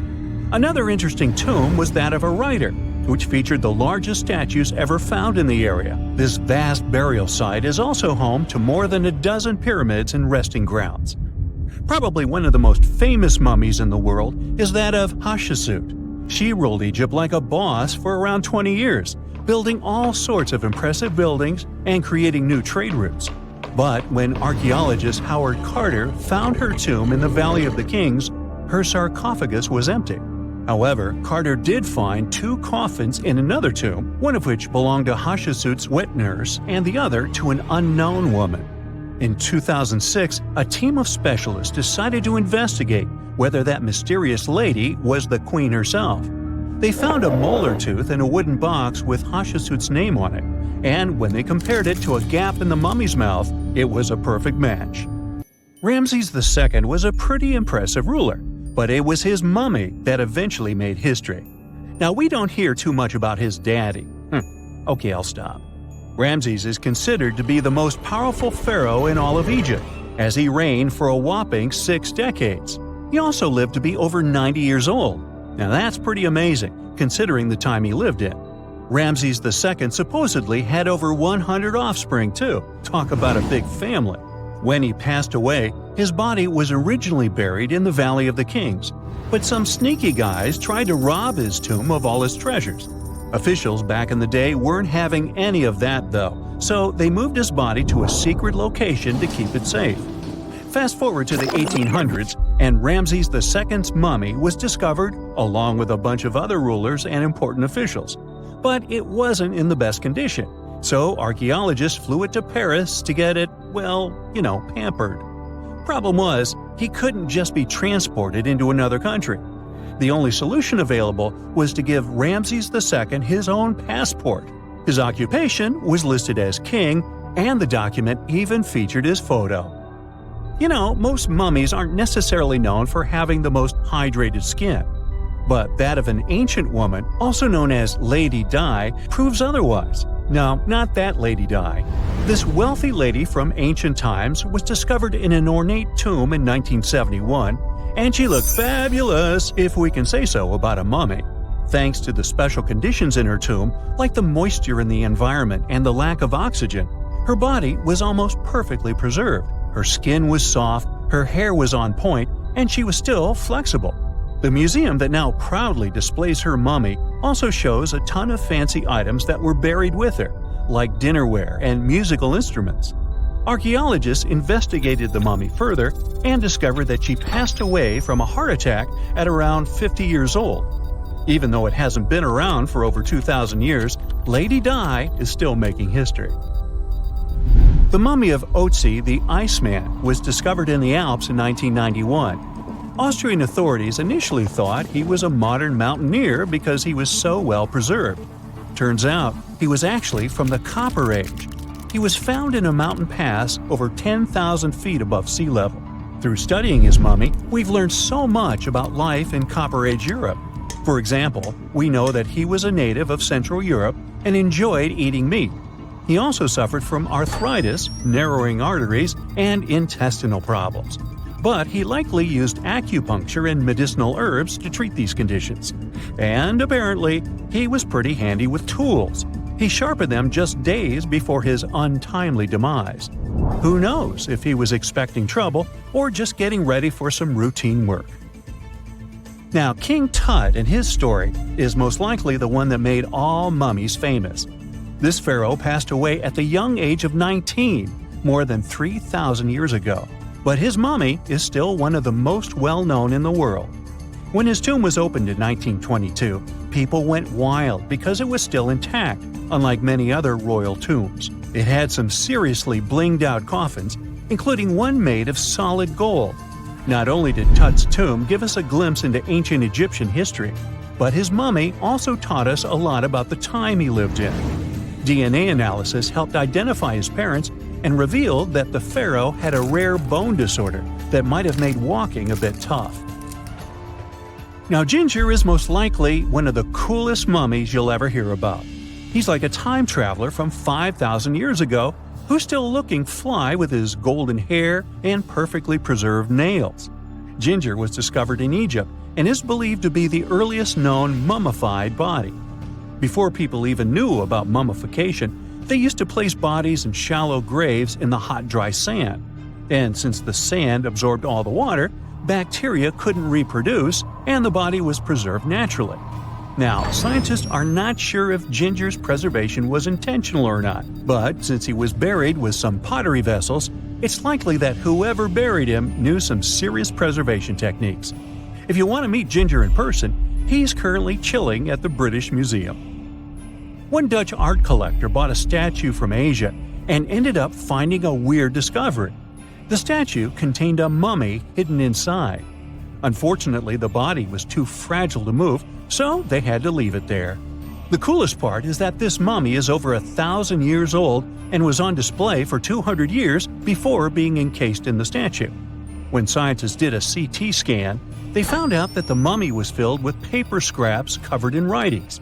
Experts think he might have done this thing called self-mummification, which is a pretty intense process involving a special diet and tea that makes your body less prone to bacteria. Only a few people could handle this ritual, and those who managed to do that were seriously respected. No other Egyptian queen has baffled scientists and historians like the stunning Nefertiti. Based on her statues, she was known for her slender neck, wide eyes, and high cheekbones. Her name translates to "the beautiful woman has come." Talk about living up to your name, huh? Even though she wasn't a pharaoh herself, Nefertiti still managed to leave a lasting impression. Written records suggest that, as a wife and queen, she held an incredibly influential role. Because of her power, she was indeed admired, but she also managed to make quite a lot of enemies throughout her life. She was also related to King Tut, but not biologically. Rather, she was his stepmother. So far, locals have yet to identify her mummy, but that may soon change. A local Egyptologist who has been busy excavating tombs in the Valley of the Kings has found two mummies that he believes could be Nefertiti and her daughter. According to specialists, we may soon finally get a definitive answer about the identity of these two mummies. And if one of them does turn out to be Nefertiti, we could be in for a real treat. DNA analysis and CT scans of the mummy could give us the most complete and accurate image of the queen that we've ever seen. It's crazy to think that we've only scratched the surface of what lies beneath modern-day Egypt. Nefertiti ruled during a time of great power and prosperity in Egypt, but unfortunately passed away in a period of social turmoil, leading to her gravesite being lost. Now, where's my mummy? Listen to this. Neanderthal fiber technology. Nope, I'm not joking. The concept is real. In 2020, a team of scientists published a paper that redefined the way we saw our closest ancestors. A find in France changed archaeology forever, and it wasn't the first time something like this had happened. But let me start from the beginning. Neanderthals. For a long time, they fit the image of the typical cavemen. If you are now thinking of someone like Fred Flintstone, you wouldn't be much wrong. What was the reason behind this stereotype? When did we start believing that Neanderthals were not the brightest tools in the shed of evolution? In comes William King, a 19th century British geologist. He was the man who named the Neanderthals. Based on the bones King found, the scientists declared the species not intelligent, and this image stuck with the Neanderthals for centuries to come. But a piece of string, just 1/4 of an inch long, changed everything. A small, dry river valley, Abri du Maras, was the place of the great find. Archaeologists unearthed a cord fragment next to a stone tool. Such twisted fibers could have been used for everything from making clothes to fishing nets. In prehistory, this was some advanced tech, and the Neanderthals seemed to have mastered it. Scientists already knew that these early humans made tar from birch bark, and that they produced shell beads. There's even evidence of Neanderthal art. They were definitely not primitive. The string section and similar finds are changing the way we perceive our ancestors. The world of archaeology is constantly changing. Take the pyramids in Egypt, for example. Turns out, they weren't really built by an army of people who the pharaoh made work until they passed out. Herodotus, the famous Greek historian, was the man who started the confusion. He claimed, in 500 BCE, that 100,000 men took part in the construction of the Great Pyramid in Giza.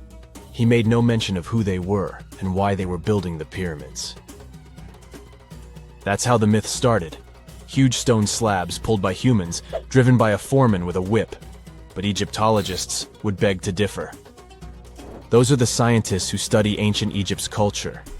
Fairly recently, they uncovered a workers' village that told a different tale. Yes, there was evidence of hard work on the workers' bones, but the construction industry is demanding even today. It took almost 6 years for 12,000 workers to complete the world's tallest building, Burj Khalifa. Back in Egypt, 3 times more workers finished the Great Pyramid in around 2 decades. An impressive feat of ancient engineering, wouldn't you agree? Superiors looked well after the Egyptians who built the pyramids. Their diet was rich in protein. They had medical care and they got paid properly. In fact, they lived better than the non-working population. And they lived with their families near the construction site. Archaeologists know all this because they unearthed bakeries and dormitories with bread jars and other goodies. Looks like the pharaohs were okay employers after all, and the job market wasn't that terrible. They also kept detailed papyrus records of the build and hieroglyphs. You and I wouldn't stand a chance of reading these letters that resemble images. Egyptologists had the same problem. For over a millennium, no one had used this type of font. And it's not like there was an English ancient Egyptian dictionary you could open and find meanings of words. But all this changed in 1822. A couple of decades before, the French found a broken slab of black granite. The stone contained one text in 3 scripts: Ancient Greek, Egyptian hieroglyphs, and Demotic. The last one was also the Egyptian language, but in a simplified script. Scientists dated it back to 196 BCE. The content is a religious proclamation. A French philologist and Orientalist, Jean-François Champollion, was the first one to crack the code. You see, people haven't forgotten ancient Greek letters. The Frenchman successfully matched the Greek letters with the ones in the Egyptian script. And voila, we were finally able to read hieroglyphs. The name of the piece of granite that made it all possible was the Rosetta Stone. The importance of its discovery went beyond archaeology. The word Rosetta Stone even entered the English dictionary. It represents a discovery that helps people understand an enigma that has been puzzling them for a long time. There are similar games. A symbol is attached to a particular message. Then you have to decode the message by replacing the symbol with a corresponding letter. In a nutshell, this is what scientists did with the Rosetta Stone more than 2 centuries ago. Do you know what is the oldest deciphered language in Europe? It has an unattractive name, Linear B. The script belongs to the Mycenaean Greek language. It predates the ancient Greek alphabet by several centuries. You can easily guess which script it is descended from. Linear A. The people from Crete used Linear B more than 1,000 years ago. During the late Bronze Age, the Greek civilization that used the script vanished. There was no one who could read Linear B, and more importantly, no one knew it existed in the first place. This was about to change during the first years of the 20th century. A British archaeologist by the name of Sir Arthur Evans excavated a vast palace complex at Knossos, Crete, Greece. This was the center of the Minoan culture that created the enigmatic script. The palace boasted some 1,300 rooms. They had colorful paintings of dolphins, griffins, and bulls. All of these captivated the archaeologist's imagination. But their biggest find was at first overlooked. Thousands of slabs of baked clay. The fire that brought down the palace helped preserve the tablets. It was impossible to read the slabs, though. They were written in an unknown language. The scientific community had to wait for another half a century before Michael Ventris cracked the code. He was an English architect and cryptographer. Ventris studied Greek and Latin. While attending the famous archaeologist's lecture, the young man decided to solve the puzzle of Linear B once and for all. He managed to do so in 1952. One of Ventris's most amazing discoveries was that the script was an archaic form of Greek. But cryptology still hasn't solved the code of Linear A. This writing system will remain a mystery until a motivated young person like Michael Ventris comes along. They wouldn't have to be a professional archaeologist. Basil Brown certainly wasn't. Yet in 1939 he discovered the richest early medieval tomb in Europe. This happened in Sutton Hoo in the southeast of England. This wasn't an ordinary tomb made out of stone. It was a full-size ship, 3 times as long as a London double-decker bus. And that's not all. Apart from its main purpose, the ship was full of riches. Deluxe hanging bowls, feasting vessels, gold and dress accessories, and luxurious textiles were just some of the treasures found. Archaeologists were also amazed by the silverware from distant Byzantium. You probably know this city as Istanbul, Turkey. Even in our age, it's several days' drive from Sutton Hoo. Just imagine how much time and money it cost to import a silver plate in the 7th century. That's when the ship went down, according to archaeologists. The English couldn't have done it. At that time, there was no England. The people living in the British Isles at the time were the Anglo-Saxons. Perhaps the ship from the grassy mounds in Suffolk belonged to one of their kings? We will never know. The local acidic soil did away with any possible evidence, or no one laid there in the first place. It could have been a cenotaph, which is a monument constructed to honor an important person. The archaeologists still don't have a definite answer. But what they have found at Sutton Hoo shed light on the Dark Ages. Before the discovery of the ship, they knew little about what had been going on in Britain after the Romans left. Now, the image of the early Anglo-Saxon society was much clearer. Perhaps the English soil will be the site of the next great breakthrough in archaeology.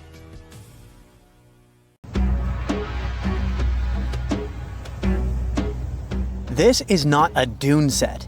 This is a very real desert in Niger. Jado was probably built by the nomadic Sao people and is filled with ksars, which are fortified houses made of salt and clay, with giant walls and secret passages. Located deep in the desert, it was once a vital stop for trans-Saharan caravans, but is now a hotspot for smugglers and bandits. The site has been off-limits since 2002 due to its dangers. The origin of the ksars remain a mystery. No archaeological studies have been conducted, leaving many questions unanswered. Even today, shifting sands reveal and conceal parts of these ancient ruins, fueling local speculation about what might still be hidden beneath the desert. Speaking of connective tunnels, scientists were blown away by the discovery of lava tubes in Saudi Arabia. These underground passages form when molten lava cools down. Researchers believe that ancient nomadic groups may have utilized these tunnels to survive the super harsh desert climates. While excavating the tunnels, archaeologists uncovered artifacts, rock art, and skeletal remains. The art and animal bones show that the people who used the tunnels were probably sheep and goat herders. They're still piecing together whether these groups lived in the tunnels for extended periods or just used them as temporary shelters. The Great Pyramid of Giza has been standing for thousands of years, but it's still hiding secrets. Using special scanning technology, scientists found two hidden structures under an ancient burial ground. The first is a shallow L-shaped structure, and below it is a much larger space that could be a final resting place or a chamber. The smaller structure was filled with sand on purpose, while the deeper one might be an empty chamber. Experts believe the two are connected, possibly as an entrance leading to a secret chamber. This is big news because it might give us some more insight into who built the pyramids and why. The world is full of ancient writing, but some messages refuse to give up their secrets, like the mystery of the Bashplemi tablet. This unusual stone, pulled from a lake in Georgia, is covered in symbols no one can read. Even with modern technology, experts are completely stumped. The tablet is about the size of a book, with 60 symbols carefully carved into its surface, but 39 of them don't match any known language. Some resemble scripts from ancient civilizations in the Middle East, India, and Egypt, but none are an exact match. To make things even trickier, part of the tablet is broken off, meaning a piece of the puzzle is missing forever. To rule out a hoax, scientists studied the tablet closely. They confirmed it's made of vesicular basalt, an extremely tough local rock. Whoever carved these symbols must have been really skilled. Based on similar archaeological finds, experts believe the tablet could date back thousands of years, possibly to the late Bronze or early Iron Age.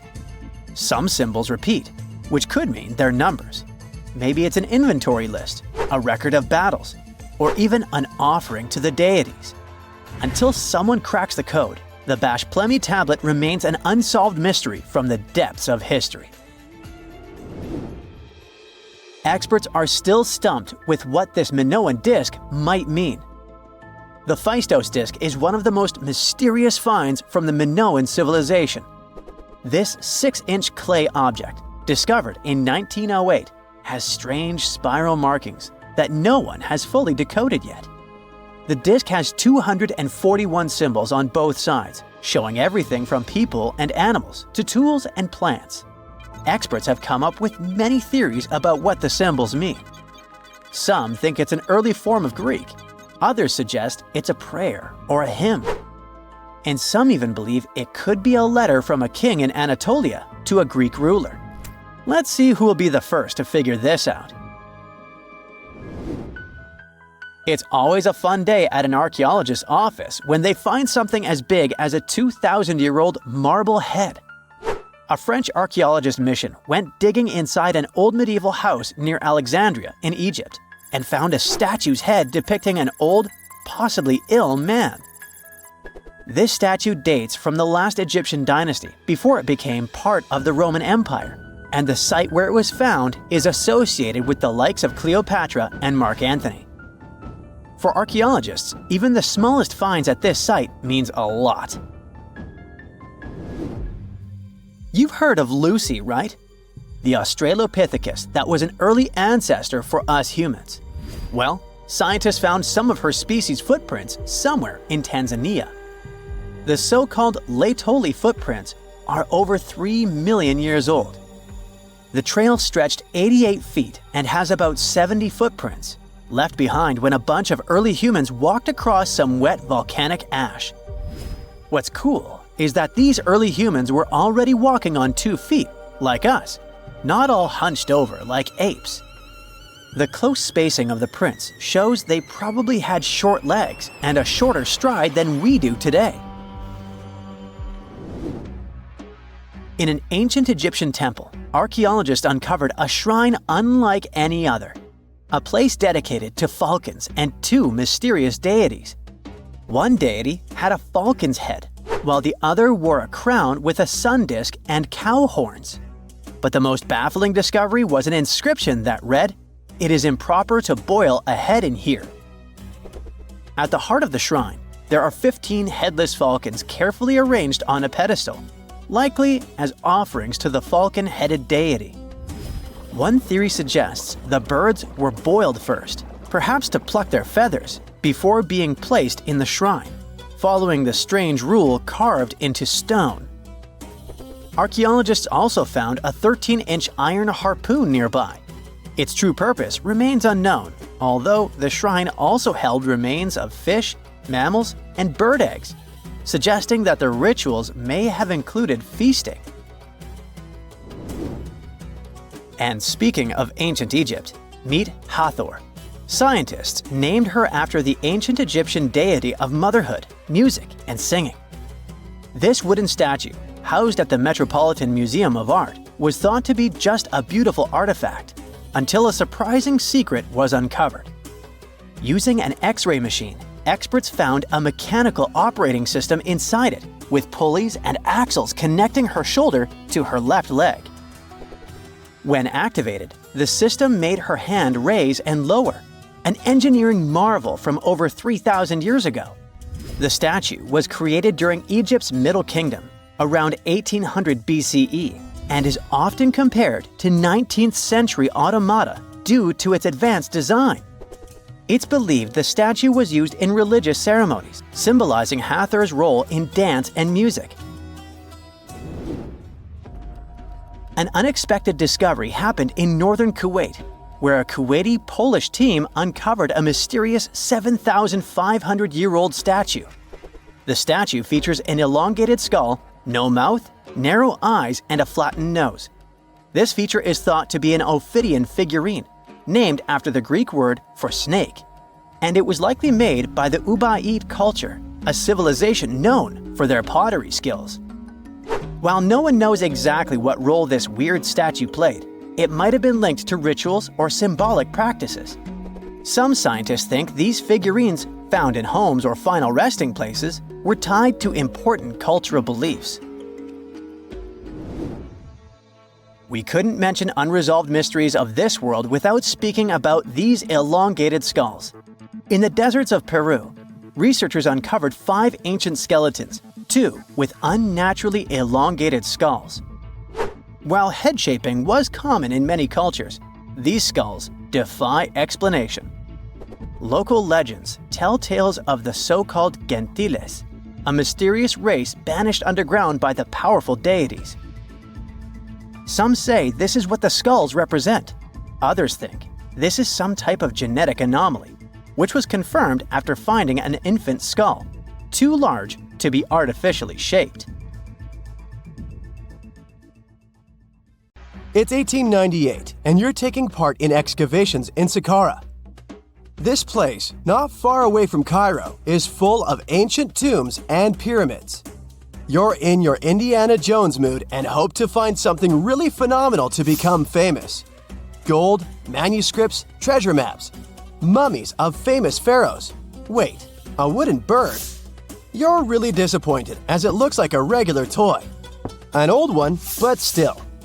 Little do you know that years later, someone would propose that your bird was actually an ancient monoplane. So the artifact, nicknamed the Saqqara bird, is made of a sycamore tree. The birdie has a wingspan of just 7 inches and weighs around 40 grams. A perfect original souvenir from Egypt, I would say. It's over 2,000 years old and looks pretty plain, without any carvings of feathers or other intricate ornaments. It has a beak and eyes though, which makes our find look like a hawk, the emblem of the deity Horus. Its tail is rather unusual as it's squared, looks weirdly upright, and it seems like the sunken part of it was the place for a now missing piece.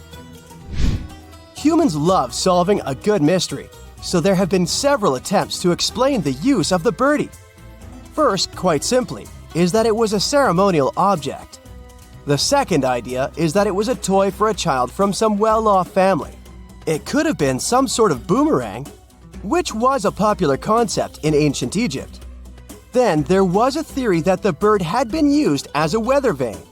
But this one has been debunked as the figure doesn't have any holes or markings, except for the one made at the museum in Cairo to fix the exhibit on a stick. So there was no way to hang it in the past. Almost a century after the bird was found, Egyptologist Dr. Khalil Masiha proposed a new theory that it could have been a model of a monoplane. He believed the bird was missing a horizontal tailplane. Otherwise, it had its wings set at a right angle, similar to that of modern planes. It could have worked to generate the aerodynamic lift necessary for flights. Dr. Masiha also claimed that it was common at that time to place miniature models of technological inventions in tombs.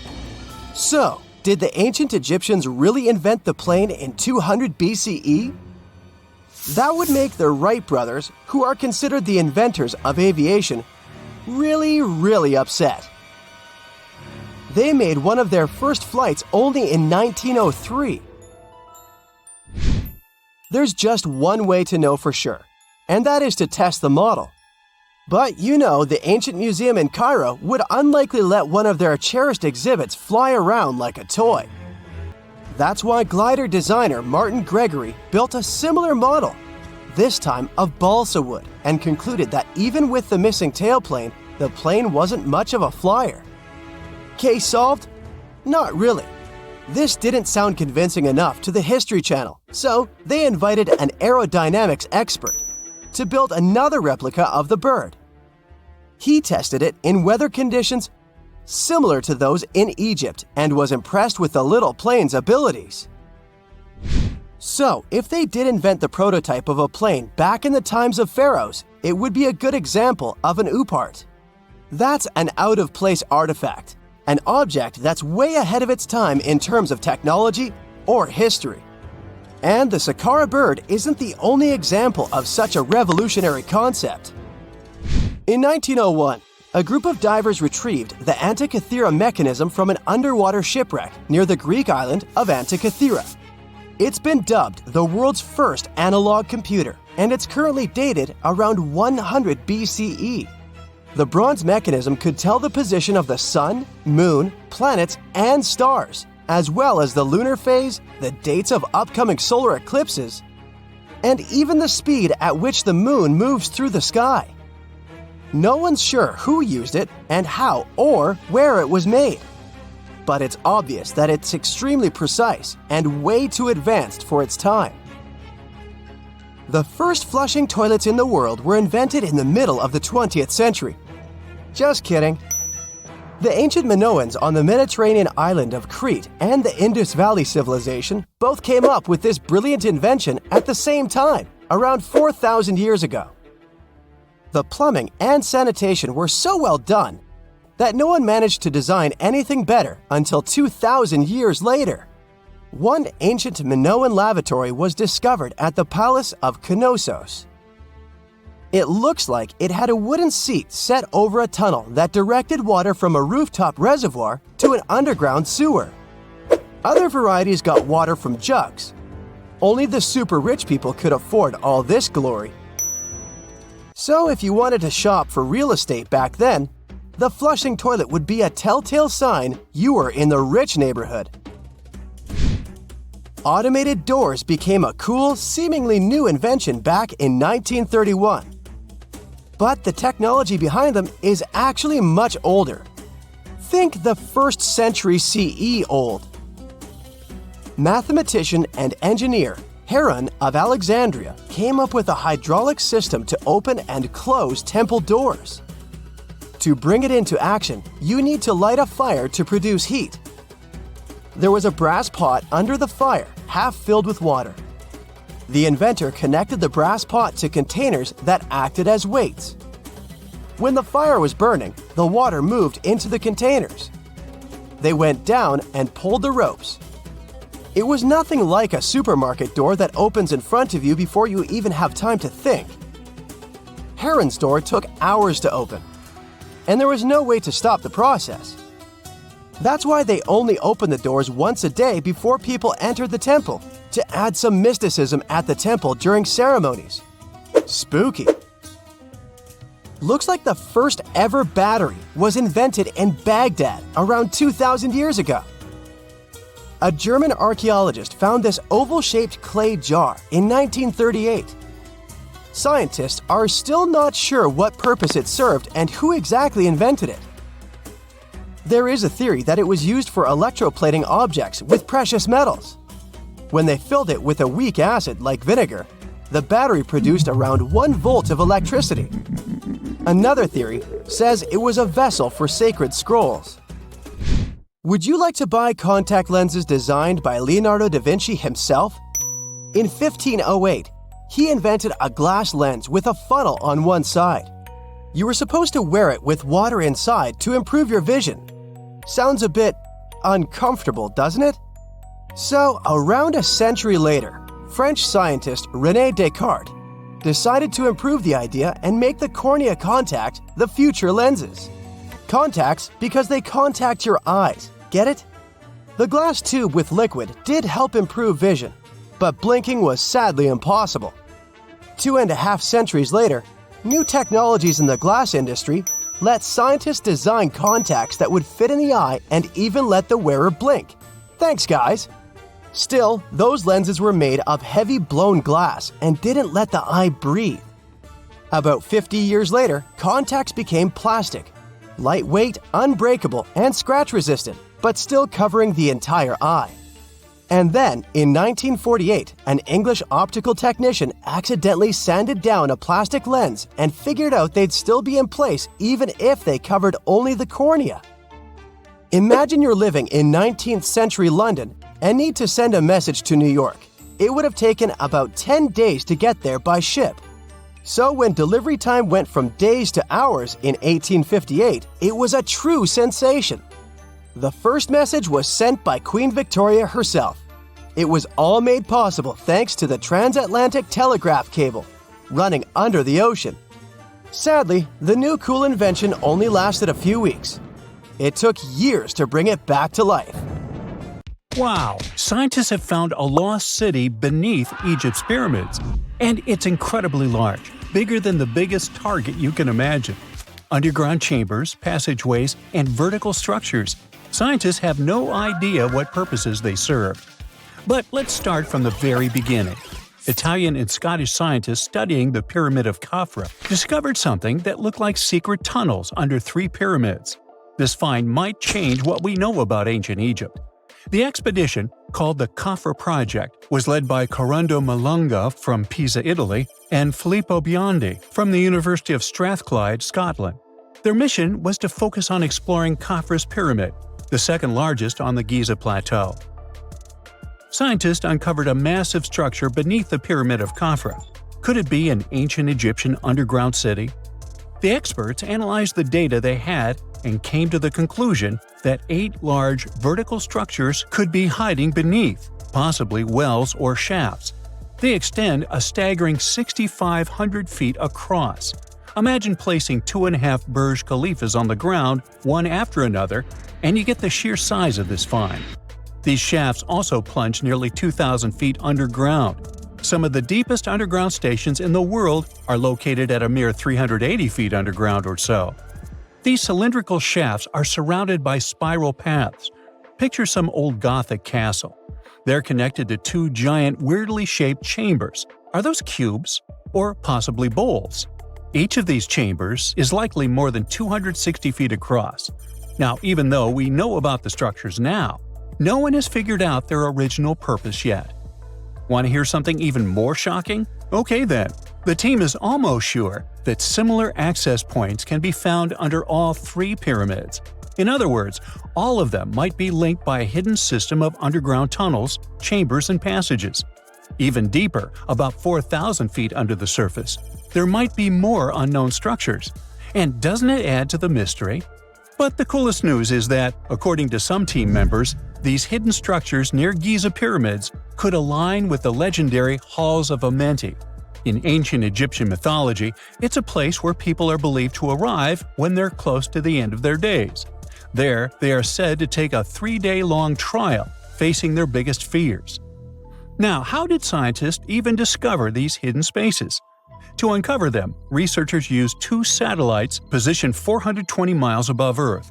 They sent radar signals to the Giza Plateau, and these signals generated detailed images, which were later compiled into a 3D model of the underground layout, including the newly detected shafts. Then, using synthetic aperture radar or SAR technology, which is a type of radar that can penetrate through stone, the team also spotted 5 small room-like structures hidden deep within the pyramid. One of these chambers contained a sarcophagus, which was once thought to be the tomb of Pharaoh Khafre. But now scientists believe this was a mistake. The true burial site is likely to be elsewhere. In any case, these 5 hidden rooms were completely unknown before the scans. They seem to be arranged in the center of the pyramid and are linked to underground pathways leading somewhere below the structure. There's an opinion that these tunnels could lead to more hidden chambers and wells. Some of them might be around 4,500 years old. Wow! What if they help us solve ancient civilization mysteries?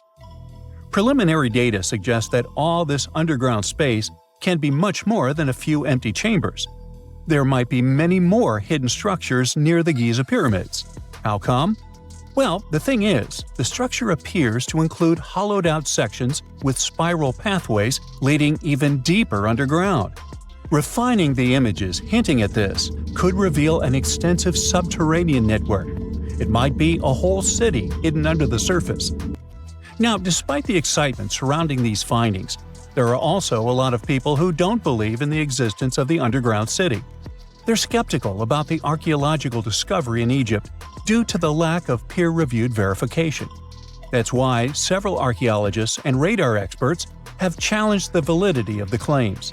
They've explained that the technology used to make the discovery may not be advanced enough to produce such detailed underground imagery. According to them, the 5 smaller chambers found near the surface could be natural formations, since the area had had sacred significance long before the construction of the pyramids. Some experts have even dismissed the use of radar methods in this context altogether. They call these methods scientifically unproven and question their accuracy.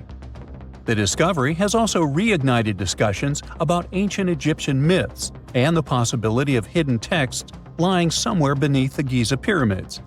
The layout of the newly detected underground chambers shares similarities with mythological accounts of the Hall of Records, a rumored chamber that could preserve early Egyptian wisdom.